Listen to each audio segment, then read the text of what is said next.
اعوذ باللہ من الشیطان الرجیم بسم اللہ الرحمن الرحیم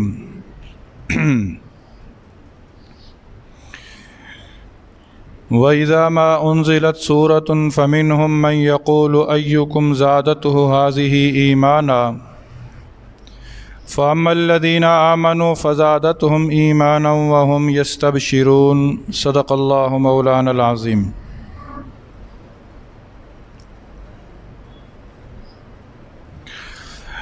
میرے انتہائی واجب الاحترام سامعین اعظام، اللہ رب العزت کا لاکھ لاکھ شکر اور اس کا احسان و فضل و کرم ہے کہ اس نے ہمیں محض اپنی توفیق، اپنے کرم، اپنے فضل سے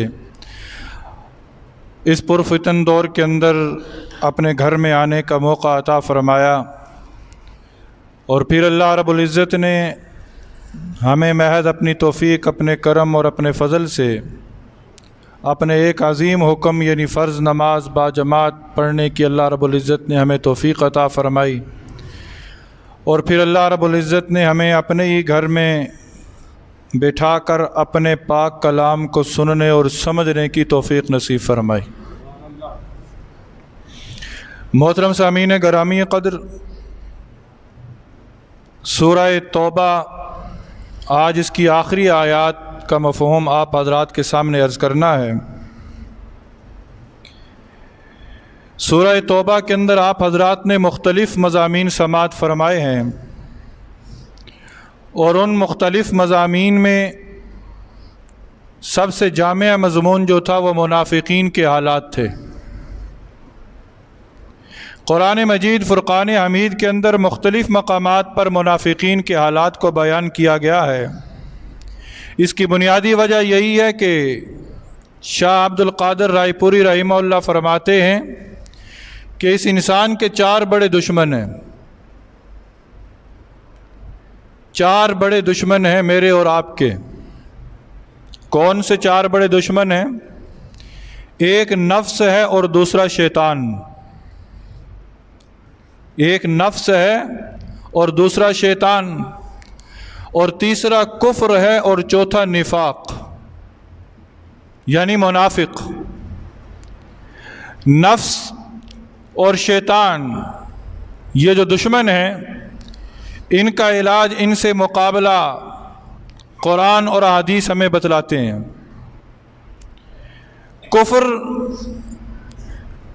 ایسا دشمن ہے کافر کہ اس کی دشمنی علی الاعلان ہے۔ ایک کافر ہے سامنے، وہ کہتا ہے میں کافر ہوں، مسلمانوں کا دشمن ہوں، مسلمان اس کے لیے مقابلے کی تیاری کرتے ہیں، اور اس مقابلے کی کئی صورتیں ہیں۔ لیکن منافق ایک ایسا دشمن ہے کہ جس کی دشمنی ظاہر نہیں ہے، جس کی دشمنی کا پتہ نہیں چلتا، اور اس اسلام کو سب سے زیادہ نقصان جو پہنچایا گیا ہے وہ انہی منافقین نے پہنچایا ہے، جنہوں نے لبادہ اسلام کا اوڑھ رکھا ہے، جنہوں نے لبادہ اسلام کا اوڑھ رکھا ہے، لیکن دل کے اندر ان کے نفاق ہے۔ ظاہری طور پر وہ مسلمانوں کے دوست ہیں، ظاہری طور پر وہ اپنے آپ کو کہتے ہیں مسلمانوں کے دوست ہیں، لیکن ان کے دلوں کے اندر کفر کی محبت ہے۔ آج کے اس دور کے اندر بھی منافقین کی کثرت ہے، آج کے اس دور کے اندر بھی منافقین کثرت سے پائے جاتے ہیں، جو ہر محاذ پر اسلام کو نقصان پہنچانے کی کوشش کرتے ہیں۔ اس کی کئی صورتیں ہیں، وہ کبھی اسلام کا مذاق اڑاتے ہیں، کبھی شعائر اسلام کا مذاق اڑاتے ہیں، کبھی وہ نبی صلی اللہ علیہ وسلم کی سنتوں کا مذاق اڑاتے ہیں، کبھی وہ نبی کریم صلی اللہ علیہ وسلم کی تعلیمات کا مذاق اڑاتے ہیں، کبھی وہ یوں گویا ہوتے ہیں کہ جس اسلام کا تم ذکر کرتے ہو اس اسلام نے تمہیں دیا کیا ہے؟ اس اسلام نے تمہیں دیا کیا ہے؟ اس اسلام نے تمہیں فائدہ کیا پہنچایا ہے؟ اس اسلام نے تمہیں کتنی ترقی دی ہے؟ اس اسلام نے تو تمہیں پتھر کے زمانے میں پہنچا دیا ہے۔ یہ وہ جملے ہیں جو ہم اکثر سنتے چلے آ رہے ہیں، اور یہ جملے کہنے والے کون ہیں؟ یہ منافقین ہیں۔ اور یہ آج کے دور کے اندر نہیں، نبی کریم صلی اللہ علیہ وسلم کے دور کے اندر بھی موجود تھے۔ سورہ توبہ کے آخری آیات کے اندر اللہ رب العزت نے ان کی ان خبیث حرکتوں کا ذکر کیا ہے کہ وَإِذَا مَا أُنزِلَتْ سُورَةٌ فَمِنْهُمْ مَنْ يَقُولُ أَيُّكُمْ زَادَتْهُ هَٰذِهِ ایمانا، جب ان کے اندر کوئی سورت نازل ہوتی، اللہ کی طرف سے کوئی پیغام آتا، منافقین نبی صلی اللہ علیہ وسلم کی مجلس میں بیٹھے ہوتے اور اللہ رب العزت کی طرف سے جبرائیل امین کوئی آیات لے کر آتے، کوئی اللہ کا حکم لے کر آتے، فَمِنْهُمْ مَنْ يَقُولُ أَيُّكُمْ زَادَتْهُ هَٰذِهِ ایمانا، تو منافقین جو لوگ بیٹھے ہوتے تھے نا، وہ یوں کہتے کہ تم میں سے کس کے ایمان کے اندر اضافہ ہوا ہے؟ تم میں سے کس کے اندر ایمان کا اضافہ ہوا ہے؟ سورہ انفال کے آغاز کے اندر اللہ رب العزت نے جبرائیل امین کے ذریعے ایک پیغام بھیجا کہ وَإِذَا تُلِيَتْ عَلَيْهِمْ آیَاتُ زَادَتْهُمْ هَٰذِهِ ایمانا، کہ جب قرآن ایمان والوں کے سامنے پڑھا جاتا ہے نا، یہ آج ایک کسوٹی ہے جس کے اوپر ہم نے اپنے ایمان کو بھی پرکھنا ہے، ہم نے بھی دیکھنا ہے کہ ہم ایمان کی کس کیٹیگری کے اندر ہیں۔ جب ایمان والوں کے سامنے قرآن کی آیات کو پڑھا جاتا ہے تو ان کے ایمان میں اضافہ ہوتا ہے۔ قرآن یہ کہتا ہے کہ جب تمہارے سامنے مجھے پڑھا جائے تو تمہارے ایمان میں اضافہ ہو۔ یہ آیت پہلے اتری، اس کے بعد منافقین جب نبی صلی اللہ علیہ وسلم کی مجلس میں بیٹھے ہوتے، اللہ کی طرف سے جبرائیل امین کوئی پیغام لے کر آتے تو یہ منافقانہ چال چلتے اور ان کی زبان پر جملے ہوتے کہ بتاؤ تم میں سے کس کے ایمان کے اندر اضافہ ہوا ہے؟ تم میں سے کس کے ایمان کے اندر اضافہ ہوا ہے؟ جو آج جملے منافق کہتے ہیں نا کہ اس اسلام نے تمہیں فائدہ کیا دیا ہے، اس اسلام نے تمہیں دیا کیا ہے، یہی منافق آج سے 1450 سال پہلے بھی کہتے تھے کہ جس اسلام کی تم بات کرتے ہو، اس اسلام کی آیات جب اترتی ہیں، احکامات اترتے ہیں، بتاؤ تمہارے ایمان میں اضافہ کتنا ہوا ہے؟ تو اللہ رب العزت نے اس کا جواب دیا کہ فَأَمَّا الَّذِينَ آمَنُوا فَزَادَتْهُمْ ایمانا۔ اب جہاں تک تعلق ہے ان لوگوں کا جو ایمان والے ہیں، جنہوں نے کہا ہے کہ ہمارا رب اللہ ہے، جنہوں نے کہا ہے کہ ہم آقا دو جہاں نبی کریم صلی اللہ علیہ وسلم کو ماننے والے ہیں، جو عقیدہ آخرت پر یقین رکھتے ہیں، جو مرنے کے بعد جی اٹھنے پر یقین رکھتے ہیں، رب کہتا ہے کہ واقعتاً ان کے ایمان میں اضافہ ہوا ہے، ان کے ایمان میں اضافہ ہوا ہے۔ اب ایمان میں اضافے کی کئی صورتیں ہیں۔ ایک یہ کہ ہم قرآن کی آیات کو سن کر دین اسلام کی طرف راغب ہو جائیں، ہم اللہ کے احکامات کو سن کر حشاش بشاش ہو جائیں، ہم نبی صلی اللہ علیہ وسلم کا کوئی فرمان سن کر ہماری طبیعت کے اندر چاشنی آ جائے، یہ ایمان کا اضافہ ہے۔ اور اگر اللہ کی آیات کو سن کر بھی دلوں کے اندر کڑن ہے، دلوں کے اندر بغض ہے، حسد ہے، ایک اللہ کا حکم ہم سنتے ہیں نا جو ہمارے کانوں سے پہلے نہیں ٹکرایا تھا، جب ہم حکم سنتے ہیں تو دل ہی دل کے اندر یہ عہد کرتے ہیں کہ اللہ تیرا یہ شکر ہے، آج سے پہلے ہمیں یہ حکم نہیں پہنچا تھا، آج سے پہلے ہم نے تو یہ بات سنی بھی نہیں، اب سن لیا، اب اس پر عمل کریں گے، یہ ایمان میں اضافہ ہے، یہ ایمان میں اضافہ ہے۔ پھر وَهُمْ يَسْتَبْشِرُونَ، اس پر ایمان والے خوش ہوتے ہیں جب ان کے سامنے اسلام کا کوئی نیا حکم آتا ہے نا، اسلام کا کوئی پیغام آتا ہے نا، یہ خوش ہوتے ہیں۔ آج بھی مسلمان بہت سارے لوگوں سے سنا کہ جی مولوی صاحب، قاری صاحب، امام صاحب اس سے پہلے تو ہمیں اس بات کا حکم پتہ ہی نہیں چلا تھا، اس بات کا ہمارا کسی نے ہمیں بتایا نہیں، آج ہمیں پتہ چلا ہے، انشاءاللہ آج کے بعد ایسا نہیں ہوگا۔ اے اللہ تیرا شکر ہے مرنے سے پہلے ہمیں یہ پتہ چل گیا۔ یہ کون کہتے ہیں؟ یہ ایمان والے کہتے ہیں۔ ایمان والوں کے ایمان کے اندر اس طرح اضافہ ہوتا ہے کہ پہلے سے زیادہ عبادت میں شوق، پہلے سے زیادہ عبادت کا شوق پیدا ہو جاتا ہے، یہ ایمان میں اضافہ ہے۔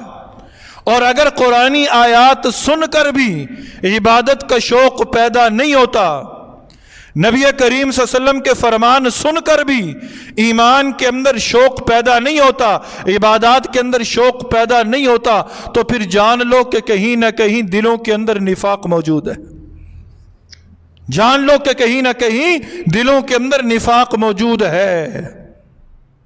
اور یہی منافقین کے حالات تھے۔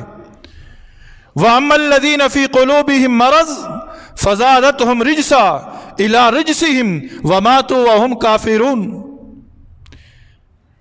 منافقین کے سامنے جب اللہ کی آیات آتی ہیں نا، ان لوگوں کے سامنے کہ جن کے دل کے اندر مرض ہے، جن کے دل کے اندر نفاق ہے، اور وہ اللہ کی آیات کو سمجھتے نہیں ہیں، ان کے ایمان میں اضافہ نہیں، ان کی گندگی میں رب اضافہ کر دیتا ہے۔ پھر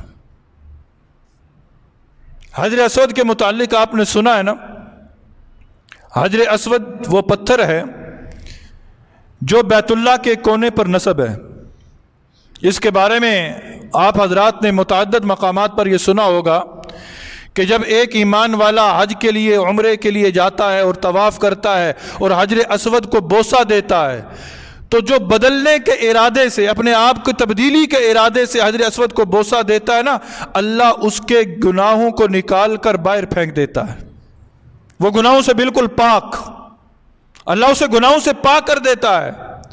اور جو بدلنے کے ارادے سے نہیں بوسہ دیتا، محض رسمی طور پر بوسہ دیتا ہے، محض لوگوں کو دکھانے کے لیے بوسہ دیتا ہے، تو اللہ رب العزت اس کی گندگی کو ظاہر کر دیتے ہیں، اس کے اندر کی گندگی کو رب ظاہر کر دیتے ہیں۔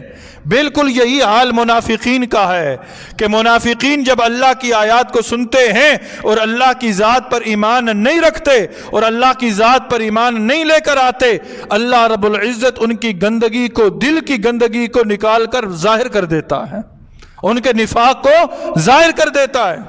وہ کس طرح؟ ایک شخص اپنے آپ کو مسلمان کہتا ہے، اس کو بار بار قرآن کی آیات کو سنایا جاتا ہے، بار بار اللہ کے احکامات کو سنایا جاتا ہے، بار بار اسے سمجھایا جاتا ہے کہ بھئی یہ جھوٹ نہ بولو، غیبت نہ کرو، بہتان نہ باندھو، سود کا کاروبار نہ کرو، رشوت نہ لو، یہ غلط کام نہ کرو۔ وہ باز نہیں آتا، رب تعالیٰ پھر اس کے نفاق کو دنیا والوں کے سامنے ظاہر کر دیتا ہے۔ پھر لوگ بھی اسے کہتے ہیں کہ یار یہ شخص جو ہے نا وہ بڑا منافق ہے، یہ شخص ایسا ہے، یہ شخص ویسا ہے۔ کوئی اس کے خلاف بات کرنے والا نہیں ہوتا نا، تو جب وہ اسلام کا مذاق اڑاتا ہے، رب تعالیٰ اس کے دشمن دنیا کے اندر پیدا کر دیتا ہے، پھر اس پر انگلیاں اٹھنا شروع ہو جاتی ہیں۔ تو رب کا وعدہ ہے کہ میں اس کے نفاق کو ظاہر کر دوں گا۔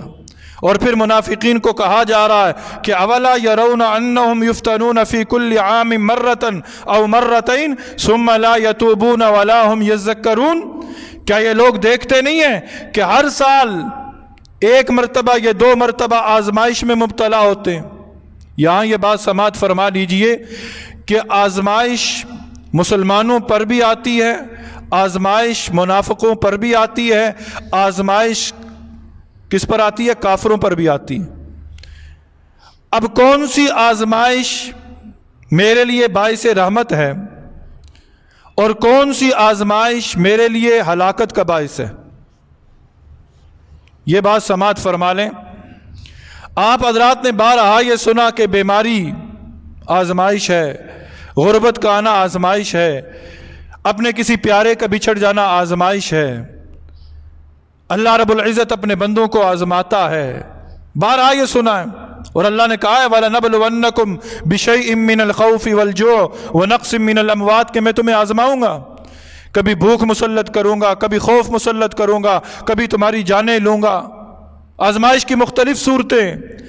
اور پھر ایک موقع پر اللہ رب العزت نے کہا کہ حسب الناس ان یترکوا ان یقولوا آمنا، کہ چھوڑ دیے جائیں گے صرف اتنا کہہ دینے پر کہ ہم ایمان لائے، وہم لا یفتنون، اور انہیں آزمایا نہ جائے گا، ایمان والوں کو آزمایا جائے گا۔ اب کون سی آزمائش میرے لیے باعث رحمت ہے؟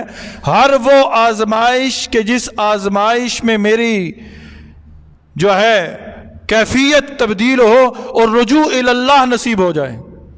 جس آزمائش میں اللہ کی طرف رجوع ہو جائے وہ سمجھ لو وہ آزمائش باعث رحمت ہے۔ بیماری آئی، اس بیماری میں ایک بندے نے یہ نظریہ اپنا لیا کہ اللہ تو یہ بیماری تیری طرف سے ہے، شفا دینے والا تو ہے، اللہ اس بیماری سے تو مجھے شفا دے دے، آج کے بعد میں تیری حکم عدولی نہیں کروں گا، آج کے بعد میں نماز نہیں چھوڑوں گا، آج کے بعد میں تیرے حکموں کو نہیں توڑوں گا، آج کے بعد میں تیرے حبیب کے طریقے پہ چلوں گا۔ تو اس آزمائش کا آنا اس کے لیے باعث رحمت ہے۔ اور جو بیماری کے اندر بھی کہے کہ اس اللہ کو معاذ اللہ، یہ جملے آج ہمارے معاشرے کے اندر سننے کو ملتے ہیں کہ یہی گھر ملا تھا، میں بیمار کیوں ہو گیا، میں فلاں ہو گیا، میں فلاں ہو گیا، اور بیماری کے بعد وہ زیادہ سخت دل ہو جاتا ہے۔ آزمائش آنے کے بعد دیکھو کہ وہ زیادہ سخت دل ہو گیا، تو یہ آزمائش اس کے لیے باعث رحمت نہیں تھی، اس کے لیے نجات کا باعث نہیں تھی، اس کے لیے وبال جان بن کر آئی تھی۔ جو آزمائش انسان کو رب کے قریب کر دے وہ آزمائش اس کے لیے باعث رحمت ہے۔ منافقین پر بھی آزمائشیں آتی رہیں، منافقین پر بھی آزمائشیں آتی رہیں، لیکن کیا ثم لا یتوبون، انہوں نے توبہ نہیں کی، ولا هم یذکرون، اور اس آزمائش سے انہوں نے نصیحت نہیں پکڑی۔ آزمائش آئے اس آزمائش سے نصیحت پکڑو، آزمائش آئے اس آزمائش کے اندر گناہوں کی معافی مانگو، کیونکہ ایمان والوں پر جو آزمائش آتی ہے نا وہ ان کی گناہوں کی معافی کے لیے آتی ہے۔ آزمائش آتی ہے اور رب کا قرب انہیں نصیب کرتی ہے۔ تو آزمائش جب بھی آئے اس کے اندر اللہ کی طرف رجوع کر لو، یہ تمہارے درجات کی بلندی کا باعث بنے گی۔ اور پھر منافقین کیا کرتے تھے؟ وَإِذَا مَا أُنزِلَتْ سُورَةٌ نَظَرَ بَعْضُهُمْ إِلَى بَعْضٍ هَلْ يَرَاكُمْ مِنْ أَحَدٍ ثُمَّ انصَرَفُوا صَرَفَ اللَّهُ قُلُوبَهُمْ، کہ جب اللہ کی آیات نازل ہوتی، سورت نازل ہوتی، تو وہ کیا کرتے تھے؟ نظر بعضهم الی بعض، وہ ایک دوسرے کی طرف دیکھتے تھے کہ حل یراکم من احد، کہ کوئی ان کی طرف دیکھ تو نہیں رہا، ثم انصرفوا، پھر وہ وہاں سے کھسک جاتے تھے، نکل جاتے تھے۔ منافق نبی صلی اللہ علیہ وسلم کی مجلس میں موجود ہوتے، اللہ کا حکم نازل ہوتا، اللہ کی کوئی آیت نازل ہوتی، منافقین ادھر ادھر دیکھتے تھے کہ کوئی مخلص صحابی، کوئی مخلص نبی صلی اللہ علیہ وسلم کا عاشق ہمیں دیکھ تو نہیں رہا، اگر اس نے ہمیں دیکھ لیا اور ہم اٹھ کے چلے گئے تو ہمارے نفاق کا پردہ چاک ہو جائے گا۔ جب وہ دیکھتے ادھر ادھر اور کوئی ان کی طرف دیکھ نہ رہا ہوتا تو وہ مجلس سے نکل جاتے اور گمان یہ کرتے ہمیں کوئی دیکھ نہیں رہا، لیکن وہ بھول میں تھے کہ کوئی بندہ نہیں دیکھ رہا، رب تو انہیں دیکھ رہا ہے نا، رب تو انہیں دیکھ رہا ہے نا۔ ان کا پھر نبی کی مجلس میں دل نہیں لگتا تھا، دل نہیں لگتا تھا۔ آج بھی ہم یہ سوچیں، اپنے ایمان سے پوچھیں، اپنے دل سے کبھی پوچھ لینا، اگر ہمارا گناہ کی مجلس میں دل لگتا ہے، اس مجلس میں دل نہیں لگتا جس میں اللہ اور اللہ کے رسول کا ذکر ہو رہا ہے، تو ہمارا ایمان خطرے میں ہے، ہمارا ایمان خطرے میں ہے۔ اگر ہمارا دل نہیں لگ رہا اللہ اور اللہ کے رسول کی مجلس میں، اور ہمارا دل لگتا ہے گانے بجانے کے مجلس میں، ہمارا دل لگتا ہے دوست احباب کے مجلس میں، ہمارا دل لگتا ہے ہر اس مجلس میں کہ جس میں اغیار کی باتیں ہوں، ہمارا دل لگتا ہے ہر اس مجلس میں جس میں شیطان کی باتیں ہوں، ہمارا دل لگتا ہے ہر اس مجلس میں کہ جہاں اللہ کے حکم ٹوٹ رہا ہو، اور ہمارا دل نہیں لگتا اس مجلس میں کہ جس میں اللہ اور اللہ کے رسول کا ذکر ہو رہا ہے، تو ہمارا ایمان خطرے میں ہے۔ صرف اللہ قلوبہم، اللہ کہتا ہے ان کا دل میری مجلس میں اس لیے نہیں لگتا کہ میں نے خود ان کے دلوں کو پھیر دیا ہے، میں نے خود ان کے دلوں کو پھیر دیا ہے۔ ختم اللہ علی قلوبہم وعلی سمعہم وعلی ابصارہم. یاد رکھنا یہ بڑی سخت بات ہے. اگر ہم مسجد کے اندر آتے ہیں اور مسجد کے اندر آ کر بھی ہمارا دل نہیں لگتا تو سمجھ لو کہ ہمارا ایمان کہیں نہ کہیں کمزور ہے. مسجد تو وہ جگہ ہے کہ جہاں ہمارا دل لگنا چاہیے تھا. یہ اللہ کا گھر ہے, اللہ کا گھر ہے. اگر بندہ یہ کہے کہ میں گھر میں جاتا ہوں, اپنے گھر میں جاتا ہوں, میرا دل نہیں لگتا, لوگ کہتے ہیں کہ گھر کے اندر کوئی دیکھ بھال کر کہ کس وجہ سے تیرا دل نہیں لگتا. تیرا دل نہیں لگتا, پھر وہ بندہ ادھر ادھر بھاگتا ہے, وہ ادھر ادھر بھاگتا ہے, کہیں سے وہ تعویذات کرواتا ہے, کہیں سے عملیات کرواتا ہے کہ پتہ نہیں کیا ہو گیا, میرا گھر میں دل نہیں لگتا. اور اللہ کے بندے کبھی یہ بھی سوچا کہ جب تو اللہ کے گھر میں آتا ہے اور تیرا دل نہیں لگتا, وجہ کیا ہے؟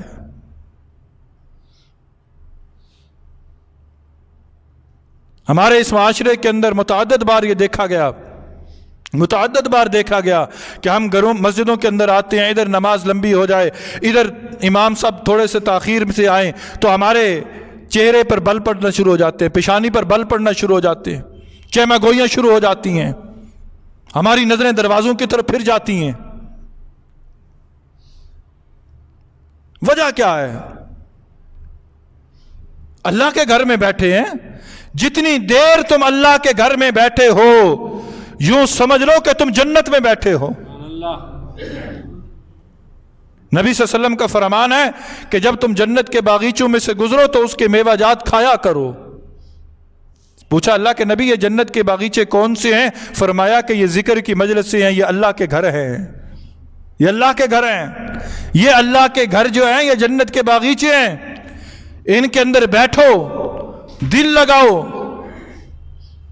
ایمان والے تیری مثال تو اس مچھلی جیسی ہے کہ جب مچھلی کو پانی سے باہر نکالا جاتا ہے, ہم باہر جائیں بازاروں کے اندر جائیں تو ہم تڑپیں کہ کون سا وقت ہم مسجد کے اندر جائیں گے. جس طرح مچھلی بغیر پانی کے تڑپتی ہے نا, ایمان والا اللہ کے گھر کے بغیر تڑپتا ہے. اللہ کے گھر میں آیا اس کا دل لگنا چاہیے. اور اگر دل نہیں لگتا, آج لوگ کہتے ہیں, سوال پوچھتے ہیں کیا کریں جی نماز میں دل نہیں لگتا. اللہ کے ذکر کے اندر بیٹھیں, کہیں دین کی بات ہو رہی ہو, ہم دنیا کی ساری رات فلمیں دیکھتے ہیں, ساری رات دنیا کی باتیں ہوتی ہیں, لیکن جب اللہ کے گھر میں آتے ہیں تو دل نہیں لگتا. رب کہتا ہے دل ان کا ہے, مالک میں ہوں. دل ان کا ہے, مالک میں ہوں. اسی کا دل لگے گا جس کے دل کو میں کہوں گا یا میں چاہوں گا. صرف اللہ قلوبہم, ان کا دل اس لیے نبی کی مجلس میں نہیں لگتا کہ میں نے ان کے دل کو پھیر دیا ہے. بِأَنَّهُمْ قَوْمٌ لَا يَفْقَهُونَ, کیونکہ وہ ایسے لوگ ہیں کہ سمجھ سے کام ہی نہیں لیتے, سمجھتے ہی نہیں ہیں. ان سے سمجھنے کی صلاحیت کو ہی سلب کر دیا گیا ہے. کبھی یہ سوچنا کہ دل نہیں لگتا وجہ کیا ہے. اور پھر اللہ رب العزت نے اس سورہ توبہ کے آخر میں اپنے پیارے حبیب نبی کریم صلی اللہ علیہ وسلم کی صفات حمیدہ کا ذکر کیا ہے کہ لَقَدْ جَاءَكُمْ رَسُولٌ مِّنْ أَنفُسِكُمْ عَزِيزٌ عَلَيْهِ مَا عَنِتُّمْ حَرِيصٌ عَلَيْكُمْ بِالْمُؤْمِنِينَ رَؤُوفٌ رَحِيمٌ. کہ تحقیق تمہارے پاس ایک ایسا رسول آیا ہے جو تم میں سے ہی ہے. اس کی صفات کیا ہیں؟ عزیز علیہ ما عنتم, کہ اس پر گراں گزرتا ہے, اس پر گراں گزرتا ہے. کیا گراں گزرتا ہے؟ کہ تمہاری تکلیف کو وہ برداشت نہیں کر سکتا. نبی کریم صلی اللہ علیہ وسلم کی صفات میں سے ایک صفت یہ بھی ہے کہ نبی صلی اللہ علیہ وسلم امت کی تکلیف کو برداشت نہیں کر سکتے تھے. نبی کریم صلی اللہ علیہ وسلم اپنی امت کو مشقت میں گھرا ہوا نہیں دیکھ سکتے تھے. یہی وجہ ہے کہ آپ نے بہت سارے احکامات کے اندر نرمی. نبی کریم صلی اللہ علیہ وسلم کی اس امت کو اللہ رب العزت نے اپنے حبیب کے صدقے بہت ساری آسانیاں عطا فرما دی, بہت ساری آسانیاں عطا فرما دی. کس طرح؟ پہلی امتیں کیا تھیں؟ پہلی امتوں کے اندر کیا ہوتا تھا؟ پہلی امتوں کو وضو ناپاک ہو جاتے نا, وضو کی ضرورت محسوس ہوتی تو انہیں وضو کرنے کے لیے کیا کرنا پڑتا تھا؟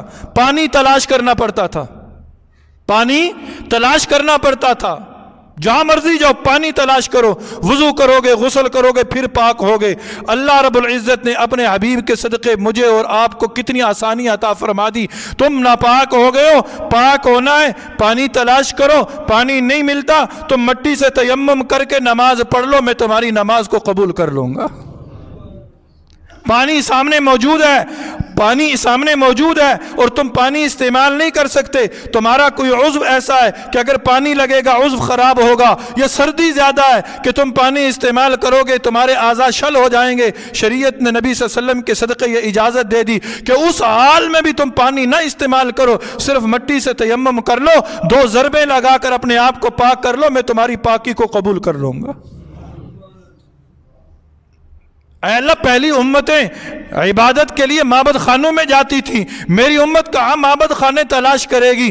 پہلی امتوں کے اندر تمہیں عبادت کرنی ہے، معبد خانوں میں جاؤ، معبد خانے کے بغیر تمہاری عبادت قبول نہ ہوگی۔ اللہ رب العزت نے اپنے حبیب کے صدقے اس امت کو اتنی آسانی دے دی کہ جب بھی جہاں بھی نماز کا وقت ہو، تمہارے قریب مسجد نہیں ہے یا مسجد ہے اور تم کسی عذر کی وجہ سے مسجد میں نہیں جا سکتے، روئے زمین پر جس جگہ بھی سجدہ کر لو گے میں تمہارے سجدے کو قبول کر لوں گا۔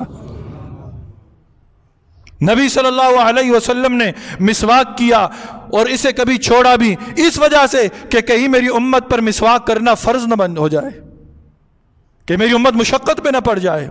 نبی صلی اللہ علیہ وسلم تہجد کی نماز پڑھتے ہیں اور کبھی تہجد کی نماز چھوڑتے بھی ہیں۔ وجہ کیا ہے؟ وجہ یہ ہے کہ اگر میں مسلسل پڑھوں گا تو کہیں میری امت پر یہ تہجد کی نماز فرض نہ ہو جائے، اس وجہ سے کہ میری ساری امت تہجد کی فرض نماز کی باقاعدگی نہیں کر سکے گی، میری امت مشقت میں پڑ جائے گی۔ نماز تراویح 3 دن پڑھی، کہا کہ اگر میں مسلسل پڑھوں گا تو کہیں میری امت پر فرض نہ ہو جائے۔ اتنے حریص اپنی امت کے لیے کہ ہر وقت فکر مند ہیں کہ میری امت کون سا ایسا عمل کرے کہ یہ جہنم سے بچ کر جنت میں جانے والی بن جائے۔ وہ آقا دو جہاں نبی کریم صلی اللہ علیہ وسلم سجدے میں ہیں، طویل سجدے ہیں، طویل رکوع ہیں، طویل قیام ہیں، ایسے سجدے ہیں کہ دیکھنے والے یہ سمجھ بیٹھتے ہیں کہ کہیں انتقال تو نہیں ہو گیا۔ اتنے لمبے سجدے، اتنے لمبے رکوع، اتنے لمبے قیام۔ امی عائشہ پوچھتی ہیں اے اللہ کے نبی یہ لمبے سجدے کیوں، یہ لمبے قیام کیوں؟ نبی صلی اللہ علیہ وسلم فرماتے ہیں عائشہ میں اپنی امت کی مغفرت مانگ رہا ہوں۔ جہنم کے حالات بتائے جاتے ہیں، اپنے آپ کو کمرے کے اندر بند کر لیتے ہیں اور 3 دن تک اپنے آپ کو کمرے کے اندر بند رکھتے ہیں، 3 دن تک صرف نماز کی ادائیگی کے لیے مسجد میں آتے ہیں، اس کے علاوہ کسی سے کلام نہیں کرتے۔ وجہ کیا تھی؟ جہنم کے حالات کو بتایا گیا تھا اور نبی صلی اللہ علیہ وسلم اللہ سے مانگ رہے تھے کہ اللہ میری امت کو معاف کر دے۔ اتنے حریص اپنی امت کے لیے۔ اور وقت آخر ہے، آج ایک بندے کا وقت آخر اور دنیا کی پرواہ ہوتی ہے، میری دنیا کا کیا ہوگا، میری اولاد کا کیا ہوگا۔ اور وہ نبی کہ جنہیں ان کی اولاد کے بارے میں دنیا کے اندر بتا دیا گیا تھا کہ آپ کے حسین کو شہید کیا جائے گا، وہ مٹی بھی دکھلا دی گئی تھی، لیکن آخری وقت میں نبی صلی اللہ علیہ وسلم نے اپنی اولاد کی فکر نہیں کی۔ کیا فکر کی؟ اے جبرائیل امین آئے، کہا اللہ کے نبی آپ سے اللہ ملاقات کا ارادہ چاہتا ہے، ملنا چاہتا ہے، آپ کی موت کا وقت قریب ہے، کیا آپ چاہتے ہیں؟ اللہ رب العزت نے جبرائیل امین کو بھیجا، جا جبرائیل میرے رب سے پوچھ کیا کہ میرے جانے کے بعد میری امت کا کیا ہوگا۔ اپنے آخری وقت بھی اللہ رب العزت نے اپنی امت کو یاد رکھا اور کل قیامت کے دن بھی رب تعالی اپنے حبیب نبی کریم صلی اللہ علیہ وسلم کو یہ اختیار دیں گے کہ آپ اپنی امت کے بارے میں جو مانگے میں عطا کروں گا۔ یہ نبی کریم صلی اللہ علیہ وسلم کیوں کہ بالمؤمنین رؤوف الرحیم، کہ ایمان والوں کے لیے شفیق ہیں اور رحمان اور رحیم ہیں، شفیق ہیں اور رحم کرنے والے ہیں، بڑے شفیق ہیں۔ آپ نے کبھی اپنے دشمن کو بد دعا نہیں دی، آپ نے یہ درس دیا کہ سل من قطعک واعف عمن ظلمک، جو تجھ سے تعلق توڑے تو اس سے تعلق جوڑ۔ آپ نے یہ درس دیا کہ اپنے مخالف کو بھی معاف کر، کسی کو گالی نہ دینا۔ آپ نے یہ درس دیا جو حق پر ہوتے ہوئے بھی اپنے حق کو چھوڑ دے، جو حق پر ہوتے ہوئے بھی اپنے حق کو چھوڑ دے، میں محمد اسے جنت کے بیچوں بیچ ایک محل کی ضمانت دیتا ہوں۔ یہ شفیق ہیں اور رعیم ہے کل قیامت کے دن نبی کریم صلی اللہ علیہ وسلم کی زبان پر جملے کیا ہوں گے؟ یا ربی امتی امتی، اے میرے رب میری امت کو معاف کر دے، میری امت کو معاف کر دے۔ اور پھر اس سورہ کے آخر کے اندر بالکل آخری آیت میں جہاں اس سے پہلے منافقین کا اور دشمنان اسلام کا ذکر ہوا، رب تعالیٰ فرماتے ہیں اے میرے حبیب اگر یہ منہ موڑ لیں آپ پرواہ نہ کریں، اگر یہ سارے کے سارے منہ موڑ لیں نا، آپ کی بات کو کوئی نہ مانے، آپ کی بات کو کوئی تسلیم نہ کرے، آپ کا کام تو ہے پیغام پہنچا دینا، اور پیغام پہنچنے کے بعد بھی اگر کوئی اس پیغام پر عمل نہ کرے آپ کیا کریں؟ پرواہ نہ کریں۔ فَقُلْ حَسْبِيَ اللَّهُ، بس آپ اتنا کہہ دیں کہ میرے لیے میرا اللہ کافی ہے، آپ کے ساتھ کوئی نہیں چلتا، نہ پرواہ نہ کریں، آپ یوں کہہ دیں کہ میرے ساتھ میرا اللہ کافی ہے، میرے ساتھ میرا اللہ ہے۔ آج یہی پیغام ایمان والوں کے لیے بھی ہے کہ اگر آپ کے ساتھ حق بات پر کوئی چلنے کے لیے تیار نہیں ہے نا تو آپ پرواہ نہ کریں، آپ یوں کہہ دیں کہ حسبی اللہ، میرے لیے میرا اللہ کافی ہے۔ لا الہ الا ہو، کون اللہ؟ وہ اللہ کے جس کے سوا عبادت کے لائق کوئی نہیں ہے، وہ اللہ کے جس کے سوا کوئی معبود نہیں ہے، وہ اللہ کے جس کے سوا کوئی مشکل کشا نہیں ہے، وہ اللہ کے جس کے سوا کوئی حاجت روا نہیں ہے۔ یوں کہہ دو کہ علیہ توکلت، اسی پر میرا بھروسہ ہے۔ آپ نے حق باتیں سنی، آپ نے اللہ کا پیغام سنا، آپ نے منافقین کے حالات سنے، کوئی ایسی مجلس، کوئی ایسی نشست آپ کو ملتی ہے، آپ اس مجلس کے اندر حق بات کہتے ہیں، کوئی آپ کا ساتھ نہیں دیتا، آپ پرواہ نہ کریں، یوں کہہ دیں کہ میرا بھروسہ تو اللہ کی ذات پر ہے، علیہ توکلت، میرا بھروسہ اللہ کی ذات پر ہے، وہو رب العرش العظیم، وہ ذات کون سی ہے؟ وہ عرش عظیم کا رب ہے، وہ عرش عظیم کا رب ہے، وہ ساری کائنات کا رب ہے، وہ ساری کائنات کا خالق اور مالک اور رازق ہے، اس پر میرا بھروسہ ہے جو رات کی تاریکی کے اندر بھی مجھے دیکھ رہا ہے اور دن کے اجالے کے اندر بھی مجھے دیکھ رہا ہے۔ جب بھی کوئی پریشانی آئے، جب بھی کوئی مشکل آئے، قل حسبی اللہ لا الہ الا ہو علیہ توکلت وہو رب العرش العظیم، اس آیت کو پڑھتے رہیں۔ حسبنا اللہ ونعم الوکیل، نعم المولا ونعم النصیر۔ اللہ رب العزت ساری کائنات آپ کے لیے ذلت کے اسباب کھڑے کر دے، ساری کائنات آپ کے مخالف ہو جائے، دوست احباب آپ کے مخالف ہو جائیں، سارا خاندان آپ کا مخالف ہو جائے، ان کی مخالفت کے اسباب میں سے اللہ رب العزت آپ کی حمایت کے اسباب نکال کر دکھائے گا۔ اس لیے کبھی پریشان نہ ہو، اللہ کی ذات پر بھروسہ رکھیں، اللہ کی ذات پر بھروسہ رکھیں گے اللہ ہر حال کے اندر آپ کا مددگار ہوگا، اللہ ہر حال کے اندر آپ کی نصرت کے لیے آئے گا۔ یہ سورہ توبہ کی آخری آیت کا ترجمہ جو میں نے آپ حضرات کے سامنے عرض کیا، اللہ رب العزت سے یہ دعا ہے کہ اے مولا اس پوری سورہ توبہ کے اندر جتنی ہماری استطاعت تھی، مولا ہم نے اپنی استطاعت کے مطابق اپنی جہل کا اعتراف کرتے ہوئے تیری بارگاہ میں یہ عرض بھی کرتے ہیں کہ مولا اس کے بعد سمجھانے میں یا سمجھنے میں اللہ ہم صحیح معنوں میں حق ادا نہیں کر سکے، جتنی کوشش کی ہے مولا تو ہماری اس کوشش کو قبول فرما اور اس پوری سورہ کو اے اللہ ہمارے لیے ذریعہ نجات بنا دینا، آمین ثم آمین۔